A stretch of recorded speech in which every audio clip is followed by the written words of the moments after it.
I'm going to start with an announcement that happened a week ago, and it was an announcement of an appointment of the head of R&D at Microsoft. Microsoft went and surprised the market and appointed a 34-year-old hacker, former hacker from the Israeli army, to run its R&D in Israel. Why would they choose a person who's a hacker and to run cloud, their security for the cloud? And what does that tell us about how Microsoft sees the talent in Israel? Basically, Microsoft is now a cloud-first company, and everything is in the cloud. Its AI is in the cloud, Azure is in the cloud, its entire business is in the cloud. And basically, they've chosen a young Israeli to protect its crown jewels. This is not a part of a side business. This is the main business for one of the biggest, most important and successful companies of all time. And I think it has a major impact on the HQ, on the mothership back in Seattle. So that's one example from last week. Up until about maybe the middle of last year, there were two lines of business for Amazon in Israel. One was AWS, and it had a facility near Herzliya for drone testing. There's only two places in the world where Amazon tests their prime air drone R&D, and that's Cambridge in the UK and Herzliya in Israel. And now they are hiring in Tel Aviv 120 engineers and experts in AI for Alexa. Alexa is a virtual assistant, and it's meant for the core business of Amazon, and that is buying and selling goods and retail. This is no longer just AWS and drones, which are big lines of business, but by itself. But this is the core business of Amazon. It's retail. And they are hiring people here in Israel to boost that core retail. This is another example of one of the big 5 tech companies in the world, probably one of the most important companies in the world, putting its bets here on R&D in Israel for its core business worldwide. I think you know where this is going, but I'm just going to carry on just a little bit more. Why Israel? Google, a few years ago, bought a small company here in Tel Aviv, Waze, which is an app to navigate in traffic. It's a crowdsourcing app. So why is this important for Google's, their entire business? Really is because Google is now trying to connect the online and the offline world. And the mapping basically gives Google the ability to do a few things. One is put businesses and advertising on the map so that people can go, and that's basically Google is no longer just an online company, it is now an offline company, connecting the two. And the other thing, which is very, very important, is giving Google data on how humans drive, which, as you know, all the companies in Google is trying to get autonomous cars, and this is unbelievably valuable to their core business. So we have it's Microsoft, Amazon, and Google. Facebook has acquired a few Israeli companies, including Face.com, which allows Facebook to tag your friends. You can recognize your friends' faces, and other kinds of startups that work for advertising analytics. These are the two main core businesses of Facebook. It's basically identifying who you are, who your friends are, and giving you the relevant ads. Also, through an acquisition, there was an idea here to start internet.org, which is a program to connect the next billion users online, and that is where Facebook's growth is coming from. So again, we're seeing bets placed here on talent that are not for a small part of the business, but forward-looking core business. And lastly, I just want to talk very quickly about Apple, which is the world's biggest company by market cap. And they apparently are doing the R&D here for chips and microprocessors and technology that's going to take them beyond the phone, right? So we're seeing competition from Huawei and Samsung and Xiaomi, and Apple knows that it needs to go beyond the phone. And this is happening here. So this is Apple's future business. This is core business. So what I'm going to try and show you now is this. So we've spoken about the 5 biggest tech companies in the world and how they're doing core business that is applicable to headquarters. Now we have about 350 others.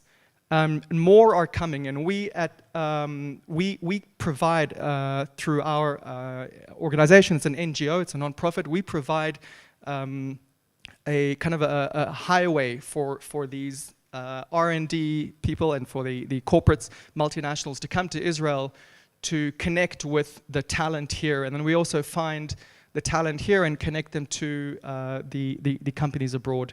And one of the major ways that we do that is through Finder. We have a innovation discovery platform. I actually coined that phrase. I'm very proud of that. It's not just a database. We are tracking in real time 5,800 companies in Israel that are have their own R&D, their own algorithms, and we tag them according to their industry, their size, financing round. Everything you need to know about the ecosystem is here and is growing. We have a research team that updates this, and there's going to be a booth tomorrow where you can go and check it out. So I'm going to wrap up. The case for Israel, for me, it's not an ideological case or a Zionist case, and those are legitimate, but we can see that Apple, Facebook, Microsoft, Google, and Amazon are increasingly doing core business here that affects the bottom line back in HQ, and that really is, I think, the best case for Israel that you can see right now. Thank you. Thank you. So what is Hama? Very shortly at the beginning, that you can somehow sort us in. Who has heard about Hama? Hands up. Oh, thanks, at least 1 or 2 guys. Before I joined the company 7 months ago, I also never heard about Hama. And when I looked into it, I thought that's the best kept secret of the world. Hama is a company that has the target to grow a safer, cleaner, healthier future for everyone every day. It's ambitious, it's big, but it also shows you already with that in which areas we as a company are.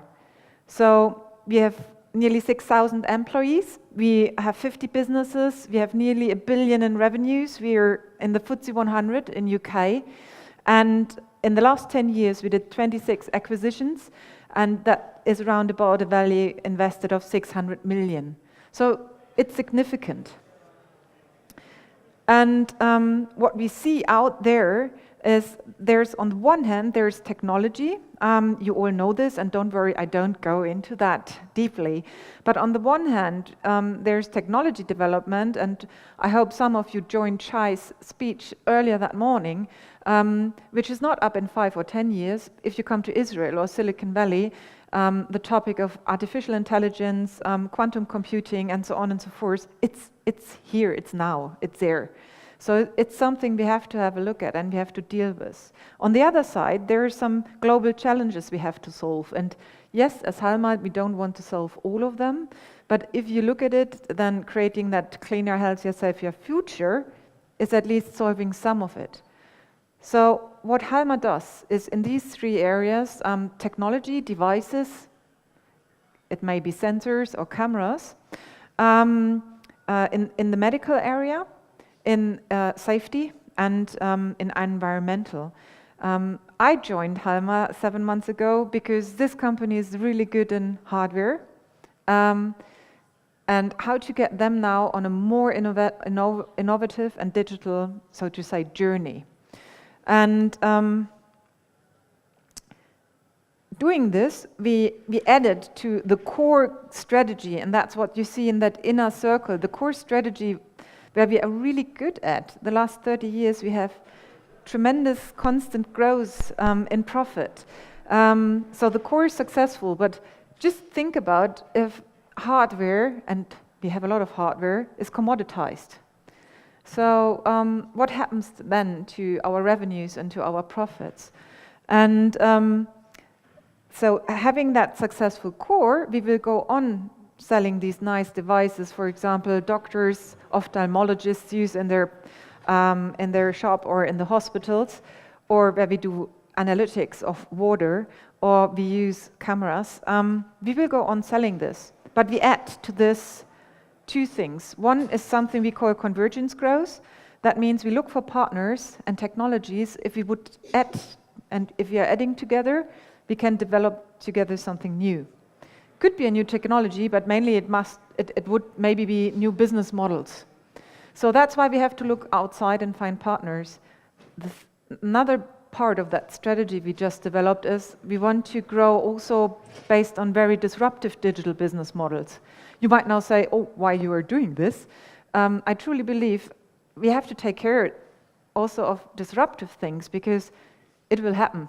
And to be honest, I rather prefer being part of this than somebody else does it. So that's why we have that in our strategy, this third part, what we call the edge growth and edge development. And I don't go in all the initiatives we have started to execute on that strategy. I want to point you especially to the topic of let's enter innovation hotspots. And innovation hotspots are for us these areas where you find a lot of innovation, startups, talent, innovative companies. And yes, it's Israel, it's one of them. There are others, you all know the Silicon Valley or Singapore, China, and so on and so forth. But I think beyond Silicon Valley, Israel is one of the most innovative places in this world. And I've been here for several years for my former company. That's why entering now for my new company into this ecosystem is really easy because you have built your networks, you got to know people, and you can tap into this. We have to be here as Hama. Don't worry, it's just an example and it was meant that you can't read it. It's just the example of AI in Israel.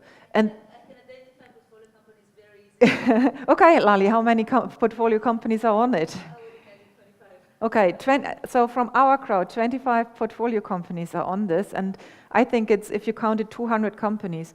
And this is purely for AI, so something we are interested in, because having great devices, making them smart and connected, and having analytics, the next topic is how can we do prediction and prevention. That's why AI is needed. And showing my board just this picture and saying, look, this is the ecosystem we are tapping in Israel alone. Yeah, so not traveling around the world. So we really can spend time here to find partners and startups to develop and to invest in, or at the end also maybe to acquire. Why Israel? I mean, this I've not invented. You see the source code here, and of course the colleagues from Israel Startup Nation have written a great book, but also written based on that great book, but this is also close to that source. There's a special DNA here, which is supporting startups. You have great talent, yeah, so I would love to hire 120 AI experts. So as one of the other companies does, the whole topic of entrepreneurial and entrepreneurship we have here, I think we have heard a lot of these things. What for me, based on my experience in the last 3 years, was obvious.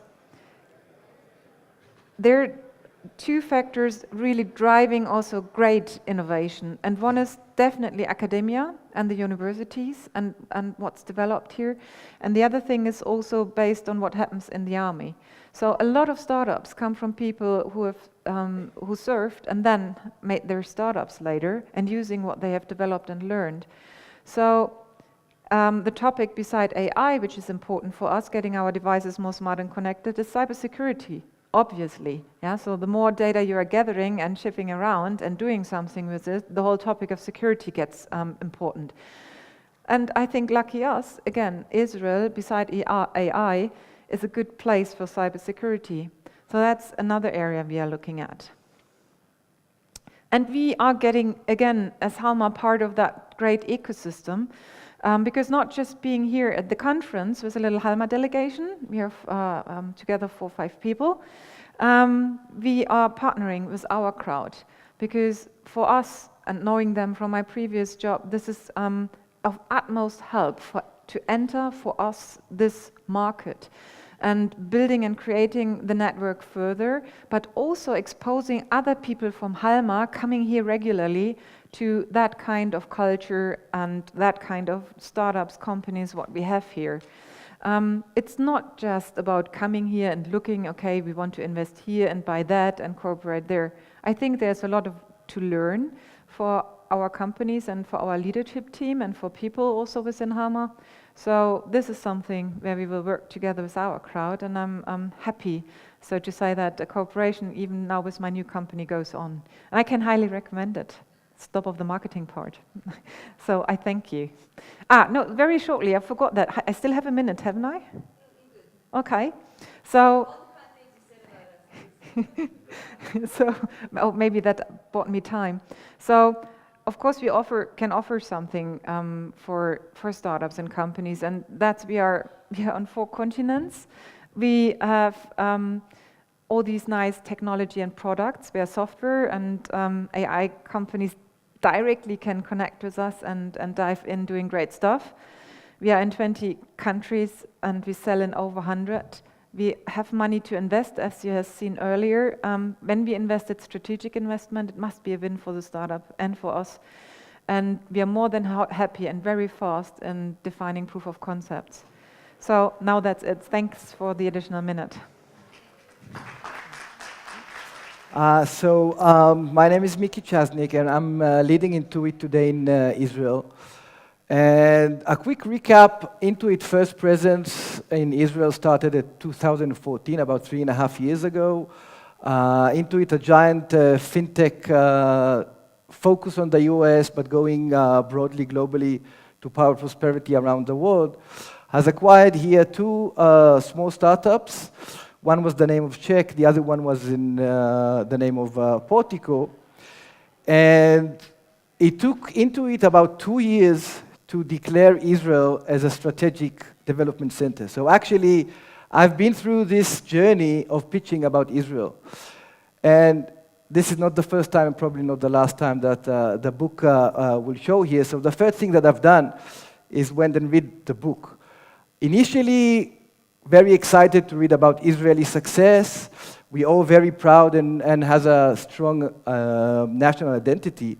But the amazing thing about the book, that for me, this was not a book about success. This was a book about circumstances and culture journey that actually created the startup nation. And today, I would like to have a different perspective about the startup nation and why should big companies come here to Israel and propose some recipe in order to create a startup nation. My grandmother, which we'll get to her in a minute, she taught me at the beginning when I just started cooking that the first thing that you have to do before you cook is select the right ingredients. Find the right quality of the ingredients, because this is what matters. So let's start with the basic. You need one word.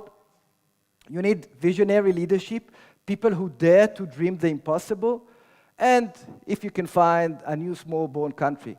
But it has to be challenges. So when we talk about a small country, how small? The smallest that you can find. Okay? And if there's nothing available around the globe, just draw something and let the locals fight for this for years. Israel, more than 60% of Israel land is desert. No natural resources, especially not oil. Okay? So even if all the neighbors have oil, make sure they don't have it. And if we're talking about the neighbors, then try to make it a tough neighborhood for the guys here. One of the funny things that many of my visitors ask me is about Israeli food. What's the Israeli food? So when you come and think about it, so we have jachnun, this is Yemeni. We have hummus, this is Arabic. Couscous, Morocco. Pasta schnitzel, this is European. So actually, we have nothing. Israel is composed of 70 different cultures that immigrant Jews came from all around the world to come and inhabit the country. which give us the basic. So what we have, one new small country, not exactly the milk and honey that we were promised on, and no even common language. Now let's add the most important ingredients, the parents. And I promised to talk about my grandmother, so let's start with the immigrant generation. Okay? We call it the Jewish mother. In Israel, you may hear the Polish mother, although I have a Yemeni friend, his mother is also Polish. And it's a typecast. There's tons of jokes about the Jewish mother. All of them, by the way, are correct. And I'll start by this. Do you know when a Jewish mother rests? In the grave. She doesn't need to rest. Oh, no need. I'll rest in my grave, yeah. She's a hard worker, but more than that, she likes to suffer, and everybody knows about it. When my grandmother was coming to my mother's house for a Friday evening, the first thing that she was doing is walk around the house. A quick tour, looking on the high shelf, behind the pictures, and she always finds this one little spot of dust. Now, the way Jewish mother feedback is not directly, they let you understand. So she was asking, what happened to the maid? Was she sick this week? And my mother was already understand. So perfectionism is also part of it. And when you ask a Jewish mother, how old are her kids? So the answer that you probably will hear is, my engineer is 11 years old, my lawyer is 9, and the doctor is still in kindergarten. Yeah, she knows her children will be something. And many jokes, but the last one, what's the difference between a Jewish mother and a bulldog? The bulldog let it go by the end, okay? So when we talk about determination, these are like the first generation that came here to Israel. Their children, which were called sabar in Hebrew, or the prickly pear, which were rough from the outside and sweet from the inside, are the ones that were born here in Israel, born to the Jewish mother. Our godfathers, many of them came from East Europe, wanted to have a different culture, something different than what they had. So they established a very direct and informal culture here in Israel. And these kids needed to work from the very early age in the kibbutzim, in the moshavim. They were not afraid of hard work. They were result-oriented. Well, with a mother like that, you better be a result-oriented. And deeply connected. How connected Israelis are? Some academic researchers have proved that between two Israelis, there's only 2 degrees of separation. Meaning, if you take 2 Israelis, you give them enough time, they will find the one person, at least the one person that both of them know. And then for their family, we know one person together, and then from there, it's much easier. With that, let's add some spices, okay? We need risk takers, okay? In Israel, failure is actually a lesson. We treat failures as lesson. Improvisers, I believe that necessity creates improvisers. Now, I've described the opening start. We had nothing. So all we had to do is improvise with whatever there was here. Team players, the army was mentioned here. At the age of 18, we all go to the army and we learn that we depended on our friends. This is for life or death. And we learn in a very early age that we have to work together in order to succeed. And we're globalists. Why? There's no big, meaningful local economy, no neighbors, trading, so all we have to look is outside. More than 50% of the startups in Israel are actually looking to global markets. So that's the list of the ingredients. I hope you didn't write it down because this is a secret. And that's it. This is where the magic comes. You don't have to do anything. You just put it in the oven for 69 years and let the ingredients work. What you get by the end is a full collaborating ecosystem. Why full? Because we have almost everything that we need here. There's a high scene of startup, over 5,000 startups in Israel. As was mentioned, more than 350 multinational companies already established their centers here in Israel. The war has shifted into cyber. So the tech units of the army has become the tip of the spear around technology and around cybersecurity. Prestigious academic that was mentioned. a vibrant VC industry. I just got a note today that summary of 2017, there was startup companies has raised more than $5 billion here in Israel. Almost a fifth of it came from a local money. And of course, we have a supportive government. But all of this is nice, and you may find it in other places, but the secret sauce of Israel is that everything works together. As I said, everybody knows everybody. Israel has a very strong national identity, and we put the Israeli success many times before our personal success. We compete and we collaborate. We work together for each other's successes. Yeah, and with that I will end, but I would just add the last comment from my grandmother. When I just brought an A in math and not an A+, this is what I got. This is not a rocket science. Thank you very much. Everyone. So SAP has been in Israel for 20 years. We just celebrated in January our 20th anniversary. And we had, by the way, Shai Agassi, who was here an hour ago, reminiscing and looking back at how we started. A few words on SAP. We make the world run better. That's our mission, our vision. SAP is no longer only ERP, CRM, and enterprise business software, but we are deep into the Industry 4.0, machine learning. I myself am part of the SAP Cloud Platform, which is the SAP Platform as a Service, the PaaS, just like mentioned before with Azure and AWS. We help our customers do this digital transformation. We help them go from on-premise to cloud, and we help them inject all these new technologies that Inken talked about before with AI and machine learning and IoT. We help them inject these technologies into their current business, current machinery, current software that runs their business.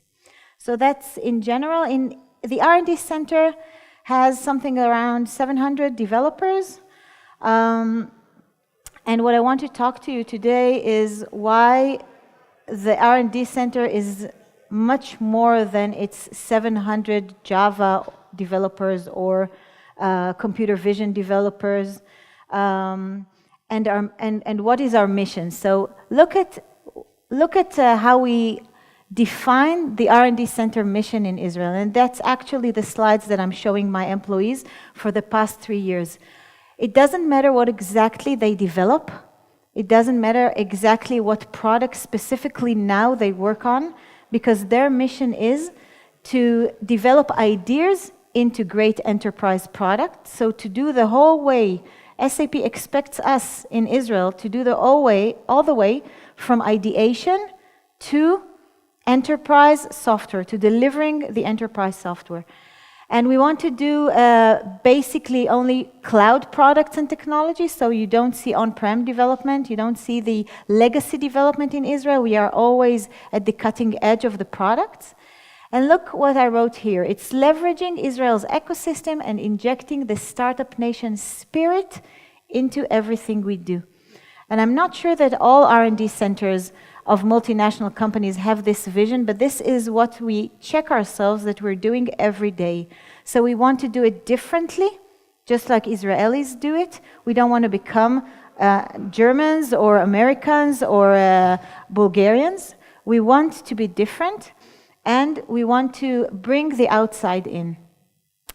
And now, because I have only 7 minutes, why do I think, sorry for the differences in the projection here, but why do I think, what can you get out of an R&D center in Israel that you can't get, I think, from most countries, and some of them, whether they're low cost or high cost? Why can we do much more than development? So first of all, it's this outside in and inside out innovation, and somebody called it once the sushi approach of innovation. So the trick is, if you have 700 developers, First of all, how can you innovate within the company, within the corporate? Because if you make these 700 developers part of the big corporate, you're missing everything that was talked about here before. So all the startups, all the entrepreneurships. How do I bring this into the company? I want to tell you about one experiment we did, and it became actually a process and a complete item in SAP.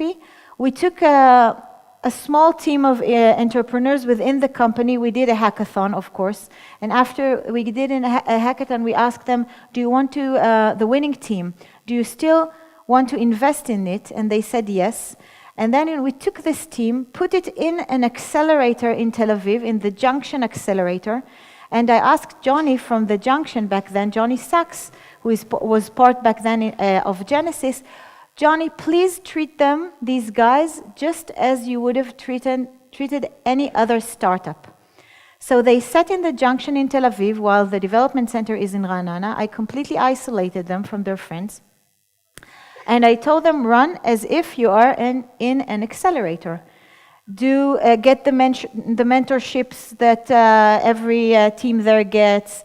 Do whatever you need to succeed. Integrate with other startups. Do open source. Write your solution on any software or any platform you choose. No boundaries. It took me like 70 hours to discuss it with the lawyers in SAP, just to get the permission to take this precious IP out of the company and putting it in Tel Aviv, somewhere where somebody can look at it. But it was a big success, and now we also have a complete program around entrepreneurship in SAP. I don't want to talk about it a lot, but that's the inside out. And of course, the outside in is the ability to connect startups and the ecosystem with the heart of the product lines of business. I think the biggest challenge is to know to do the match, to connect this startup that doesn't have a lot of hours to invest in this big corporate to the exact right person in the exact line of business. SAP is a company of over 80,000 employees. Dozens of product lines, a lot of org changes. We excel in org changes. And just to know to do the connection and to assist, to do quick prototypes, to instant showcases. And of course, another thing that I just by networking here outside, the amount of multinational companies in the radius of something like 20 kilometers in Israel, we can do wonders between ourselves. So for me to discuss with Daimler, for me to discuss with Audi, for me to discuss with sometimes even with Hama or with RWE is much easier than for my boss to discuss it even from Waldorf, even if, and it's almost like they do it in the Silicon Valley, but we know each other here. We can connect, we can find synergies. We had a great demo with RWE that we did that SAP, it would have taken them, the global SAP, 5 months to do it. We did it just because we're just around the corner. Another big advantage of having an R&D and what can you do with the people here is, of course, to better post-acquisition integration, do better integrations of acquisitions. In Israel, you usually don't acquire companies with 8 billion euro acquisitions. SAP just yesterday announced an acquisition of a huge company, $1 billion acquisition. In Israel, we usually acquire technology. And with technology, the biggest challenge is how do you integrate this company into your huge company, into the corporate. And if you already have an R&D center, one of its main achievements or main goals is to constantly integrate these acquisitions and to give them the feeling of home, whether it's by the culture, because the R&D center in Israel already tweeted or kind of adjusted the SAP culture to Israel. So we speak the SAP language, but we also speak the Israel language of doing things. They feel at home, they get the support, they get, if we have executives already in the R&D center, we help them also, connecting them to the right people. Sometimes it's a team, the acquisition is a team of 10 people, sometimes it's 100 people. In SAP, even if you are 200-300 people, it is still hard for you to integrate, to succeed. So at least I think that there's a big advantage if you have an R&D center already that knows that that's one of its challenges. And of course, I don't want to repeat what previous speakers said. Of course, it's about the talent. I really think that we're doing things differently. SAP in Israel is called a venture lab, meaning that there's injection of a lot of entrepreneurship and a lot of ideas into the company as a whole. We see high mobility, so people from the Israeli center are going to the States, to other R&D centers, injecting what we know here into our other R&D centers, etc. With that, I think I had 3 points. It's the acquisitions, better integrate the acquisitions. It's the talent, of course, and the main thing that I mentioned before. I'll put the slides on just so you can see it. It's the outside in and inside out innovation. Thank you.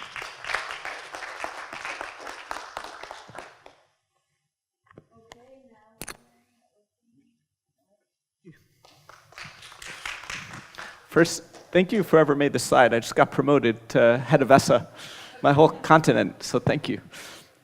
David Schwartz, I lead venturing and innovation for Pepsi Europe, but based out of Israel. I try to do something a little bit different for this presentation, because you've heard all the great things about Israel, but now let's tie the trends of what's happening with some startups and see if this works. So first, Pepsi as an introduction. If you notice all the brands, the one name that's not mentioned here is the brand Pepsi. That's actually only 12% of our sales. Some fun facts, biggest snack company in the world, 8% of the world's potatoes. I did an exercise with my kids. We started saying, if you take the potatoes from the southern tip of Israel and would make a line, just piling them up, how far would it reach up this country every day, based on how many potatoes we process a day? Any guesses? Jerusalem, here? It would actually go all the way to the northern tip of the country 10 times a day, just lining them all up. Had a startup present a few days ago, and they were thinking that it might save 1 trillion liters of water a year if we could get this startup to work. So when we say change, this could really change the world. The challenge we're having, though, is VUCA. Has anyone heard of VUCA? It's a military term, actually. Volatile, the world is changing, all the smoke, which is often man-made now, because our world has so much rapid change, yet we're not changing as quickly as the world. And therefore, what we're seeing is, these facts probably many people have seen, in the last 15 years, more than half the S&P 500 companies have disappeared. Where if we look just a few years ago, in 1955, the average was, what does it say, 75 years? Now it's 15 years. Pepsi is the second biggest food and beverage company in the world. We have to change with the times. But the change isn't easy, and we had a step back where just about every insights company that does a market research report will send a copy to Pepsi. So we took 1 million research reports and said, what are the biggest trends? And we all hear the same trends, health and wellness, environment. That doesn't really change the world. Those are macro trends, take 5, sometimes 10 years for things to change. Then we went a level down, and this is where the practical side of Israel is so applicable. What are those needs and beliefs that people change? So if you say health is a macro trend, suddenly people say, I believe I should have less sugar in my diet. Now we have something that 2 to 3 years from now, it's going to change, and we already see it changing. And then the micro trends happen within 12 months, really quick. We're going to change the world. We're going to do something differently. That's what we're seeing now, and that's where Israel, I just mentioned an idea in this ecosystem, and there are 5 companies starting immediately. That's how we could change, and that's what's so beautiful. But I want to take it one step further. What are those 1 million research reports telling us? 3 things. 1, people care about themselves a lot. So the Jewish mother cares about her children, but now how we eat and behave, we actually talk about myself. I want my food, my diet, my behavior. I want to know what's good for me. The other is people talk about my world. Actually, the planet is really getting impacted by what's happening. How do we fix my world? And lastly, my experience. It's so hard to buy a home nowadays. I want to experience. I'm going to put it on Facebook. I'm going to show everyone the experiences I had. Any children, grandchildren who do that? So I don't have grandchildren, just children. But it's all about the experience. And if we take it a step further, we'll break those down in 3 minutes. Better self. What is that? I want to have a cleaner choices so I could do better things.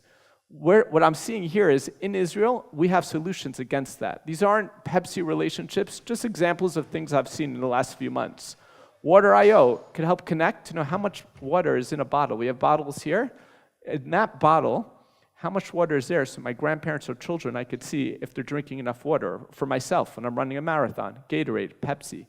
Or continuous biometrics. What if we could see, like Star Trek, Star Wars, all your vital signs from a distance? We can even differentiate people based on their heartbeat. For Pepsi, I can understand if you really get excited about what we show you or not, versus what you tell me, which is usually not reflective of the truth. That's better self. Then it goes to importance of me. If I want to be, for myself, take care of myself, I have to do it properly. I have to watch after my health. Sample of companies, day 2. Day 2 could say for each person, based on all the bacteria in our body, how does my body react to food? And customize the diet. On the other side, in technology, Orient can tell you exactly where you're standing, not through Wi-Fi, but actually through just your phone in more detail than anyone else. To now, you go shopping online, you get to the store, at least for the husbands or myself, and you don't know where to go, it can map the whole store to know exactly where to go, to be in a few minutes in and out to get what you want. The next is my world, trusted networks. There are a lot of scandals happening now where people are losing trust in big brands, whether it's for the meat didn't come from a cow as we thought it would, there's some contaminant in a product, and as much as every company tries to follow it and improve on it, things do happen. Therefore, there are companies here that will track what is happening. Are there people creating rumors? What's real, what's not? What are the reviews? What's the authenticity of what we're buying and what we're actually putting in our bodies? The next one, conscious consumer. We're actually caring about what's happening in the environment. So the coffee cups we have, wake up and smell the waste. This was going around London because the coffee cups can't be recycled. Amazon, when you get a package that is a huge package for one shot glass, there's a little bit of opportunity for efficiency. From Israel, a couple of fun technologies. One, UBQ, that could take all the garbage and make it into plastic that's biodegradable. That's a change for the world. Or consumer physics, we could take cheese, Pepsi also makes cheese and dairy, and see if it's good so the expiration date could actually be extended. Does anyone guess how much of the world's food is wasted? 40%, developing and emerging markets. That could be a game changer to extend how much we could use food. The next is my world, positive past. All these trends, a lot of brands are coming back to the past. We see other companies doing this, and people are connecting to the good old times. Life was simple. I could get what I want. I didn't have all these connected devices. I call my parents once a week, not every 2 minutes. Am I WhatsApping them? That was a connection. So this is where the world is looking for, and a lot of us, with such busy days, just want to sit back and connect to our past.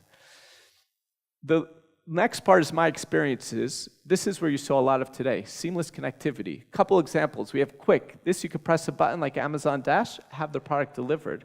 What if I could do it in my stores when they're running out of inventory, press it, so when you get to a store, you get what you want.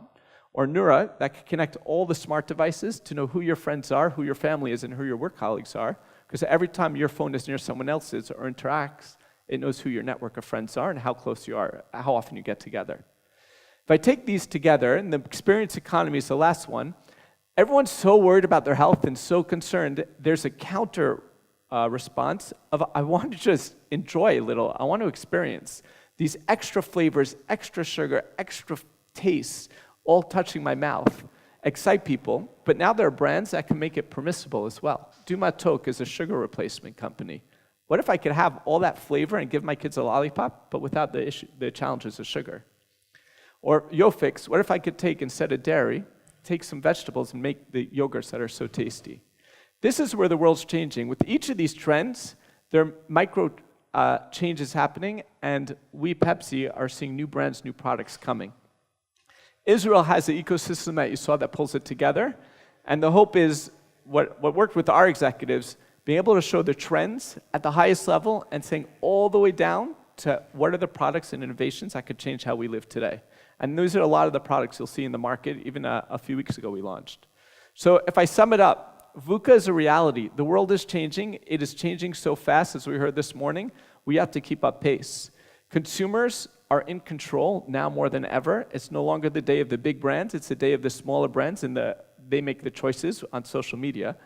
Technology is offering new horizons in ways we never imagined.